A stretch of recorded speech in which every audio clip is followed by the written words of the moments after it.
Hello, how are you? Hope you've been well. Some of you may know my mom and I visited Burma last November, mainly to visit Grandpa and our little countryside village I once called home. So join me on this trip and let's begin.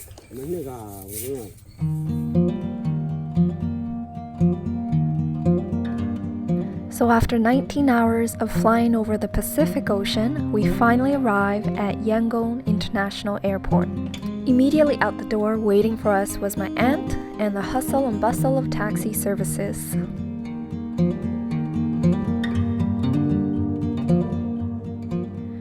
From the airport, we drove to Summit Parkview Hotel for a one-night stay to catch up on some sleep, because your girl here did not get any on the plane.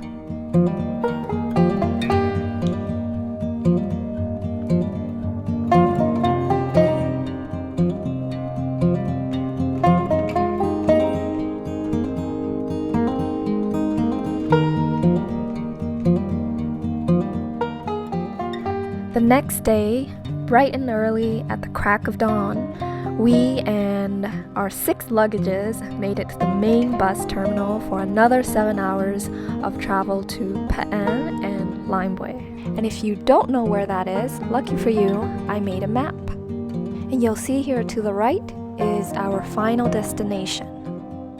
We also had a 45-minute lunch break in between.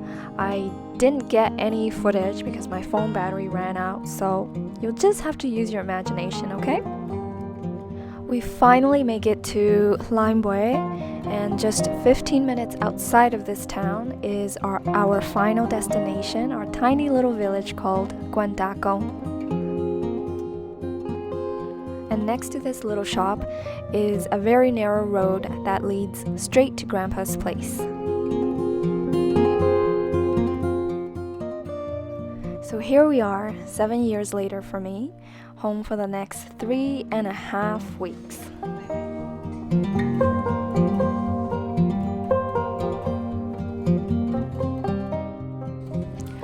Let's take a walk through Grandpa's garden.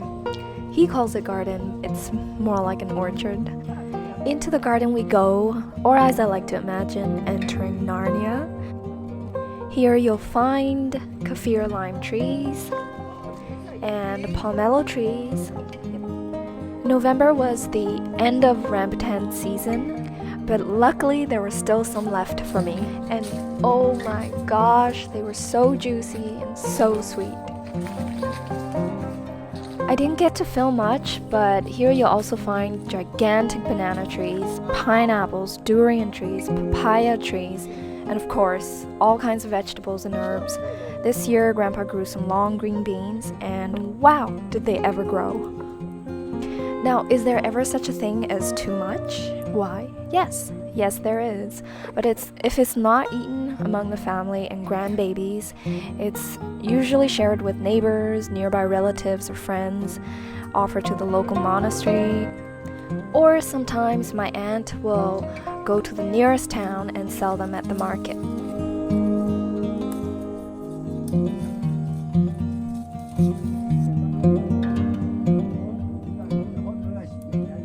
Grandpa, or as we all call him, a PG, meaning grandfather, is now 87, and he's lived majority of his life as a widow to 8 kids. He loves spending time in his enormous garden, maintaining it every day, making sure all his trees and plants are watered daily. Here he is, making a broom with my uncle to sweep the leaves around the house.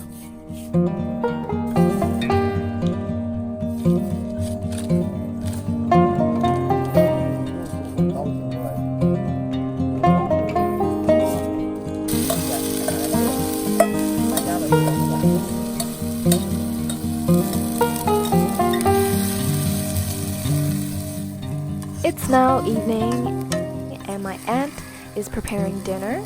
These are roselle leaves, or sour leaves. We call it qinbangyue. She's added chilies, chopped shallots, and seasoning it with salt and chicken powder.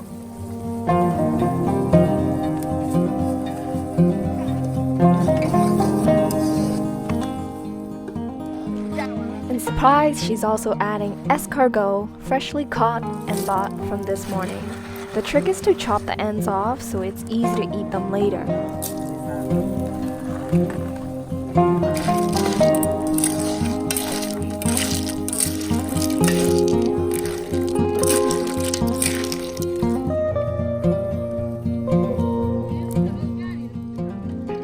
Another simple dish, oil, turmeric powder, and shallots. Remember the green beans we picked earlier? Well, now they'll be stir-fried with some salt.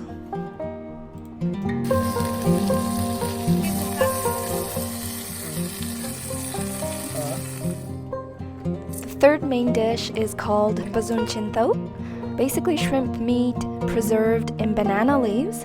It tastes a lot better than it sounds. We saw a vendor at the bus terminal selling and we just couldn't resist buying. To complete the salad, we add shallots, chilies, and sawtooth coriander.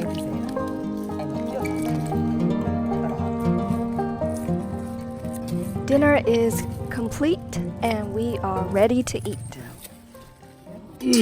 Everything on this table tasted amazing. Every single dish from farm to table. Yep, I really miss it.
And this concludes the end of this short vlog. I hope you enjoyed it. Be sure to check back because this is only the beginning. In the next video, we'll be visiting the local morning market. And until then, I'll see you next time. Bye!